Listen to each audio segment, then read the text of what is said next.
Hi everybody, I'm Cliff. This is Life with MS, and in today's episode I have, well, honestly, a crucial and quite complex mission.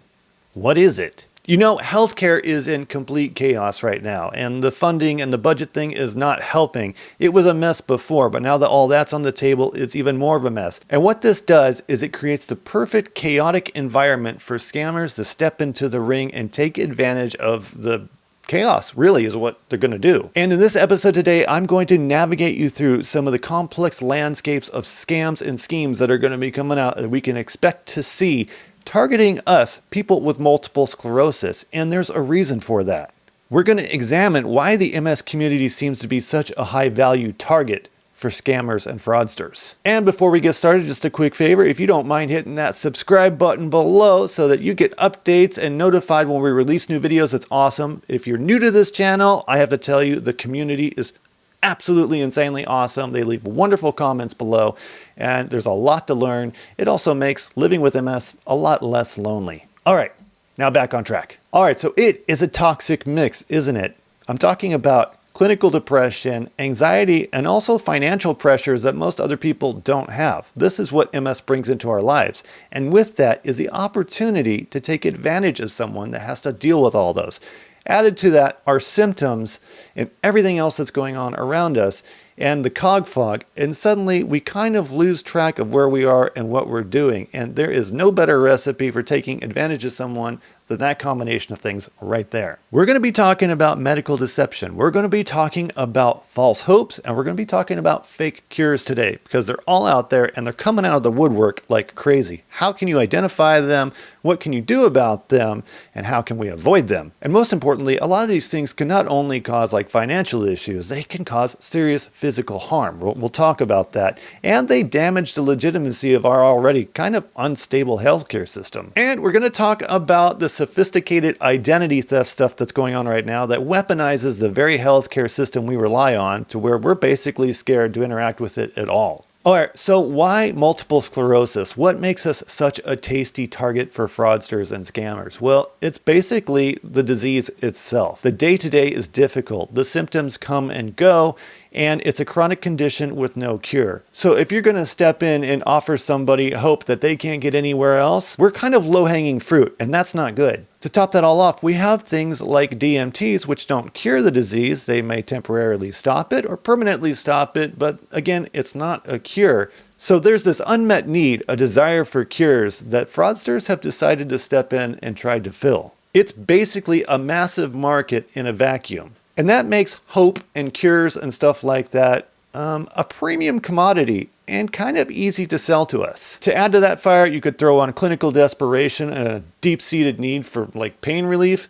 Man, we're just sitting targets. But there are things we can do about it. Education is key here. All right, so the DMTs are insanely expensive, which means a lot of us rely on SSDI or SSI to help cover those costs. And that means people with multiple sclerosis can be vulnerable to high-cost type scams. Ones that promise the impossible. Don't like that. And then there's these scams where they think they can scare us into submission because we're afraid we're going to lose what we have if we do something wrong. Basically, systemic vulnerability, if you will. It's the good day, bad day paradox. And it's also just cruel. All right, so what is this good day, bad day paradox thing I mentioned? Well, you have days like I had yesterday where I have an hour where I feel all right, and I have an hour where I don't feel all right. Or you have a day where you feel all right, or you have a day where you don't feel all right. And it comes and it goes and it comes and it goes. And that puts a lot of strain on our lives and our healthcare system because things like the benefit systems are set up to work on objective, definitive proof. And that's just not what MS offers. Basically, continuous proof that are you sick enough kind of mentality. But you look all right. So this mountain of paperwork, this continuous need to prove ourselves breeds a lot of anxiety, and that opens opportunity. It also breeds mistrust in the very systems that's set up to support us, the healthcare system. I mean, we're in a very specific emotional state most of the time with this, and that is we just have quite a bit of anxiety, and whether it be just caused by the MS or the system set up to support the MS, it's there, and it leaves us vulnerable. And this is exactly what the impersonation type scammer thrives on. And we'll get back to that, but briefly, let's shift gears and talk about the false hope industry, because it's huge. And this is where I think a lot of people would agree with this, where schemes become truly dangerous. It's the highest risk, not just financially, but also physically. What these schemes can do to you can basically leave you pretty screwed up, and that sucks. It's the miracle cure deception. Now, you've heard me talk about this in many episodes, specifically a time I went to a party and someone tried to sell me stem cells in a bottle that were proven to help with MS. Ridiculous. And as of late, according to my research and from the people I interact with, I think we could all agree that the latest schemes really kind of hover around regenerative medicine and what it can do for you with absolutely fake claims and no science behind it. I'm talking to you, fraudulent stem cell therapies. Ooh, I know some people that have gotten involved in those. Youch. They got hurt. They got hurt bad, physically and financially. There's these clinics all over the world. They're usually offshore from the United States because of our laws here, but they do some very aggressive, sneaky marketing tactics to attract people with incurable diseases with false promises that things like these certain stem cell therapies are going to help. And they use some really interesting strategies to do this. And they aggressively market treatments towards people that don't have a cure, using things like umbilical cord blood, stem cells, exomes, body fat, human tissue, all kinds of things. Things that don't have any proven effectiveness in curing things like multiple sclerosis. Now that may come along someday.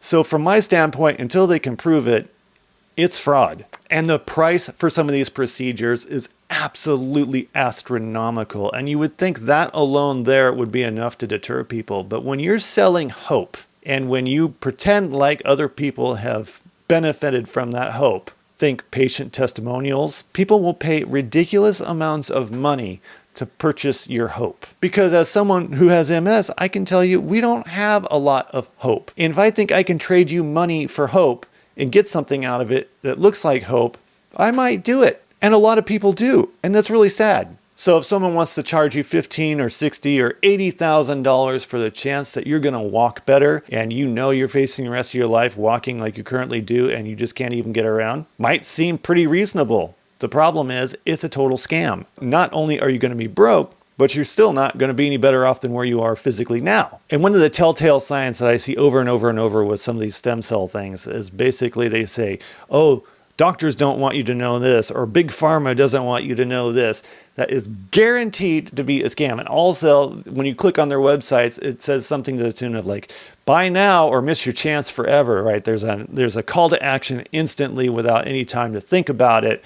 And then you don't have any actual like notable clinical reviews or studies. It all goes back to things that are independently verified by the people that are selling you the stuff. Seems a little one-sided, doesn't it? I've also seen aggressive marketing where they blame the sluggish FDA for not approving their stuff sooner, and you're getting a head start before anybody else can.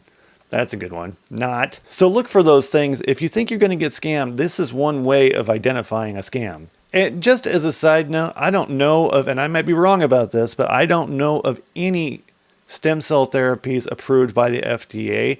They're all experimental at this point. Comment below if I'm incorrect and you know of something, but I have not seen it. And the problem with this marketing and these companies and these scammers is this is just not all theoretical stuff. You can do real physical harm by telling somebody that you can offer them something that nobody else can, and they forego something that will actually work for them. Say they go off their DMT to pursue treatment of Eye of Newt on the second Tuesday of the third moon of the lunar eclipse or whatever.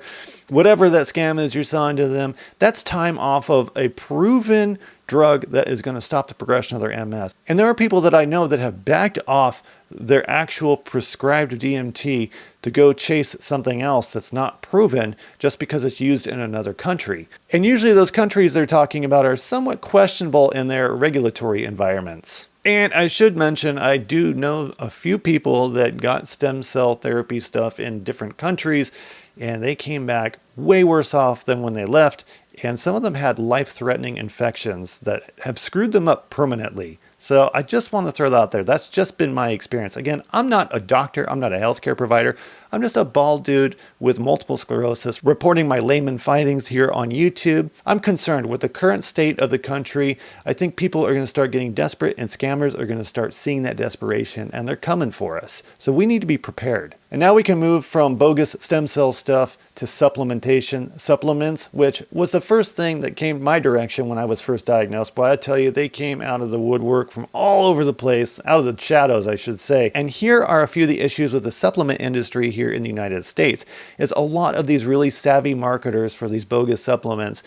They know how to say things without getting in trouble. They ride the line, and they know how to position things to make it look like their product is something that it isn't. And this happened recently on a national scale with a company called Balance of Nature. The implication was that their fruit and veggie capsules could cure multiple sclerosis. And that led to massive compliance orders against them. And this goes way beyond just wasting money on something that doesn't work well. The hidden risk is kind of twofold. These scammers will zero in on people that have an anti-establishment mentality and also might buy into conspiracy theories. They really thrive on those people a lot. So if you're shouting that stuff off on Facebook, don't be surprised if these people come out and start targeting you. And one of the strategies here is they'll tell patients that the government is hiding the cure from them and buy into their scam. And of course, the real danger here is that person might stop taking the legitimate DMT they were on, and that could start their progression up again, causing even more further disability. In the supplement industry, and I don't know if it's like this all over the world, in the United States, it's not vetted very well. Supplements have very loose guidelines, and they can include a lot of things that are very harmful to just people in general, but especially to people with autoimmune diseases like multiple sclerosis. Some of the things that are in these supplements can interfere with the DMTs or whatever therapy that person is on, and that alone can cause further progression.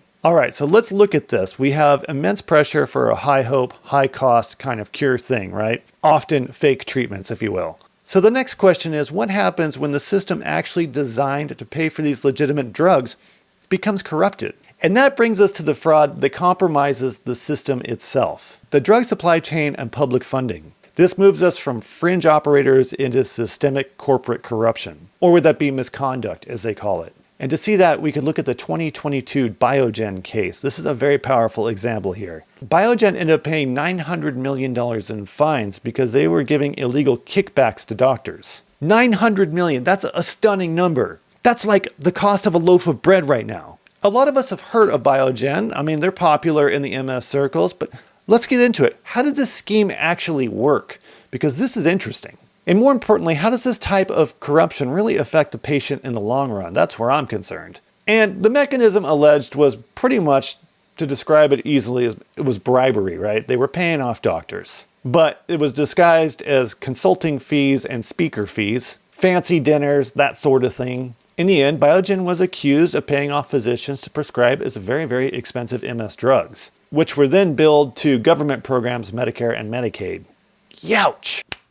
And I'm back. Do you like the change in outfit? All right, so what happened? Well, the fatigue hit me like a bomb mid-sentence. Has that ever happened to you before? Can you feel okay and then like the fatigue just comes on super, super fast? Well, that's what happened yesterday, so I had to stop the video, get a good night's rest, and we're gonna pick up from right here. So you'll notice the video's a little bit chopped up with the editing, and that's because I'm really fighting through the fatigue. It's just been one of those weeks. As if you've been watching my other videos, you'll notice that it's been a thing. It's been a thing. So anyway, I'm very excited about finishing this video because it's very important. All right, so we were talking about bribery and corruption, and it just sucks because it really damages the reputation of everything. We are already pretty distrusting of the system. Maybe I'm speaking personally, but I think a lot of people I speak with kind of share that opinion. We're almost like kind of 1 foot in on trusting what's best for our health because of all the other external forces pushing on it. It just feels like sometimes our health is not where their interest lies. And things like this bribery scheme really undermine the integrity of the medical system, and that's a huge problem. The fact that we have to wonder if the decisions being made are based on financial incentives for the physicians and the pharmaceuticals, and not what's best for the patient, just doesn't feel very good. And what's even more disturbing about this whole thing is it really showed how concentrated the alleged misconduct was. They were really targeting people with multiple sclerosis and chronic conditions because we are really a wrench in the engine because we're stuck with it for life. There's no cure for it, and there's a lot of variables. So it's easy to find opportunity in chaos. So am I saying everybody's doing it? Absolutely not. And this particular scenario was pretty small. It was only about 1,200 prescribers, but it is something we have to watch out for. And one of the other issues with this is when these kind of things happen, it really makes people second guess the opinions and the diagnoses and the prognosis that they're getting. And they may go out and look for other options. And that opens up, again, another channel of potential abuse. So they're going to go out and maybe they're going to look at stem cell cures, or they're going to look at supplemental cures. Fraud like this forces people into other areas that make them even more vulnerable. So that is one of the big issues with this bribery corruption scandal. And along with this corporate misconduct, you have things like more localized Medicaid and Medicare fraud. Things like upcoding, which is basically billing for services that weren't performed or delivered, or just billing for services that were never performed at all. I've seen this before. And the issue with MS, and what makes it great for upbilling and billing for services that haven't been performed, is we get so many tests and we have so many exams and we have so much interaction with our healthcare teams that things could just kind of sneak in there. And unless you have an eagle eye on these bills, you're not going to see them. And then you add the fact that we're not really good at tracking bills because of our cog fog. It becomes this perfect storm and creates yet another opportunity for fraud. And I'm not an expert in fraud or anything like that. I'm just a bald dude on YouTube with MS talking about some of the issues that affect us. I suspect this is going to get way worse before it's going to get better, especially with what's currently going on with the budget crisis. So what can we do about it? And I mentioned this before. We have to become a very proactive auditor of our medical journey, and we have to read over all the stuff that we get, and we have to, and I tell you, it's exhausting, but we have to look at the bills that come, and we have to look at the summaries that come. And here's one of the scary things. Let's say you get one of these fake genetic tests, and they were doing them door to door in 2019 and 2020. I haven't seen it recently, but there was this thing where people were going around door to door and offering genetic tests to help diagnose things, and it was a total fraud. And they would bill Medicaid or Medicare, and then Medicaid would get this stuff, and they would say, no, we're not going to approve this. And tests could come back on people. They would get a bill for $21,000. I mean, this is not unusual. So we have to be very, very careful about this. And that kind of fraud is out there. So looking through those EOB statements and looking for discrepancies, while a total pain in the butt, I think is absolutely necessary at this point. Otherwise, we're going to get stuck with things we can't possibly afford. And be on the lookout for scammers that are going to use this administrative anxiety to target you or target loved ones. Scammers are getting really crafty. They're using new technologies to weaponize our own systems against us. And they're doing things like using voice impersonations, which I have to tell you, I work with AI all day long. You've seen a lot of my videos. It is nearly impossible to tell the difference between something that is coming from a real person and something that is fake or created by AI. And I see it all day long, which is very concerning. So to get a phone call from someone that sounds like they're legitimate is not out of this world, and it can happen. And also, they're starting to get very good at copying and the text systems and the communication systems that the official and legitimate providers are using. And one of the telltale signs is the high-pressure sales tactics they might use. They're going to use your fear of losing your benefits against you. They're going to try to get you to act without thinking. They threaten immediate and dire consequences. They say they're going to suspend your benefits. And sometimes they'll even claim they're going to show up and arrest you if you don't pay them. So if they're asking for cryptocurrency, gift cards, or wire transfers, not going to be okay. That's probably fraud. No, not probably. That's definitely fraud. And also, the SSA and the OIG will never threaten you with arrest over the phone. That's ridiculous. They'll never demand payments using non-traceable methods. That means no gift cards, no cryptocurrency, no wire transfers, and they'll absolutely under no circumstances demand secrecy about the transfer of cash with untraceable means. An official, legitimate contact will always be traceable because they'll send a letter first, something that's traceable by mail, and not a cold call demanding anything or a threat of any kind. And not too long ago, I received a phone call from what looked like an official phone number, but it was basically a spoofed fake phone number from a scammer. Now, I didn't answer it. I let Google screen it out, but then I confirmed that it was fake because then I called back that agency and they said, no, we never made that phone call. So it's happening, and it looked very, very, very convincing. And I can almost guarantee that if I had picked it up, they would have used AI to make the voice sound convincingly real with cadence and pitch and tone and everything.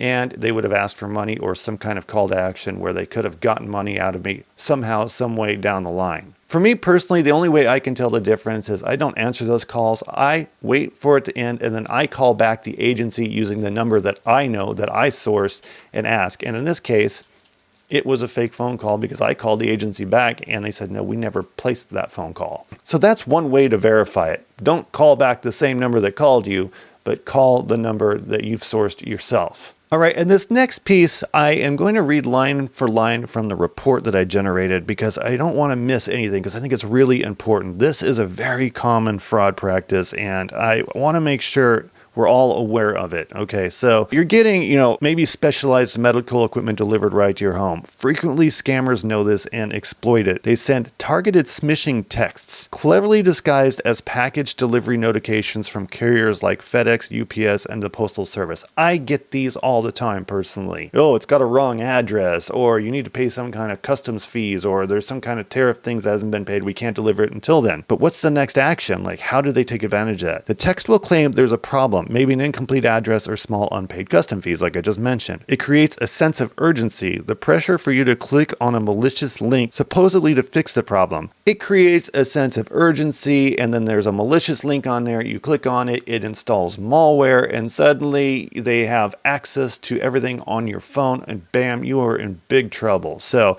the simple rule here is legitimate carriers do not send unsolicited text demanding payment via a link to ensure delivery, or a delivery period. And normally I would ask if you could comment below, but don't comment on this one because I don't think we need to give scammers any more information than they already have about us. And if you get a notification that you have a DMT that's going to be delivered that you're unfamiliar with, or you're getting some sort of medical device that you're unfamiliar with that you don't think you ordered, you know nothing about, it says reach out to your healthcare team and see if this was something that was ordered by them, because it says this is becoming more and more common that these things just suddenly show up, and then the patient is on the hook to pay for them when the provider declines it. All right, so let's recap some of the scammer language that they use, and we're going to call these red flags, and what are some of those that we can keep an eye out for? Okay, I'm going to read these. Number 1, a miracle cure, a quick fix. Number 2, big pharma conspiracies, right? They're looking for that in with someone that doesn't trust the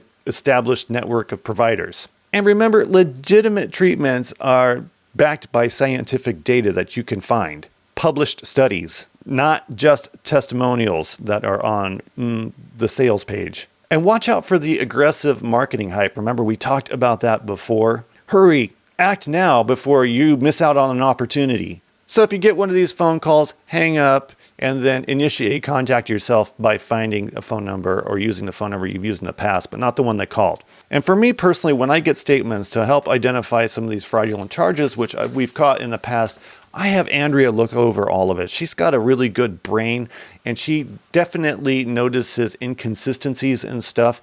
And we've caught stuff, things that I wouldn't have seen on my own because I just get overwhelmed by everything. Even though I'm an engineer and I love numbers, line items after line items after line items, with stuff like medical related content can just become extremely overwhelming, especially when it's about me. And for Andrea to take a look at all that stuff and go, well, this doesn't look right, this doesn't look right, or no, you didn't do that this day, or you didn't do that on that day, that matters. So having an advocate to help audit, I think, is absolutely huge.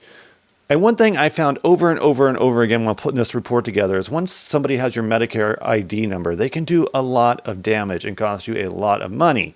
It is recommended that you never share your Medicare ID number unless you can absolutely confirm the people you are talking to are in fact from the government and Medicare. And look for that notification in the mail because you'll get that before they place any type of phone call, according to my research.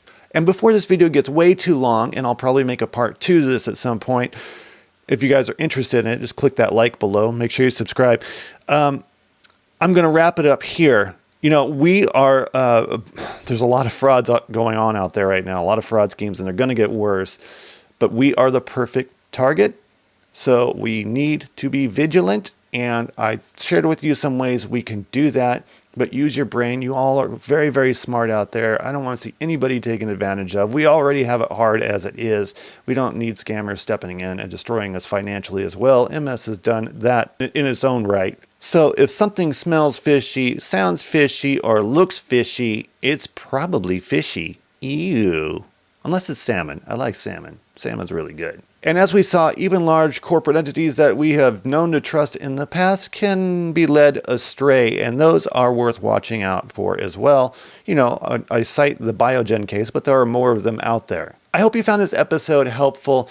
I know it's a little off tone from what I usually do, but I'm watching what's going on with our country right now and how exposed people are, and I'm really concerned about the MS community, so I'm not going to be quiet about this. I want these type of things to be out there and known, and if you have ones that you love and care about that you are concerned about might fall victim to some of this stuff, they don't have to have MS, they could have some other kind of chronic condition, or they could be elderly.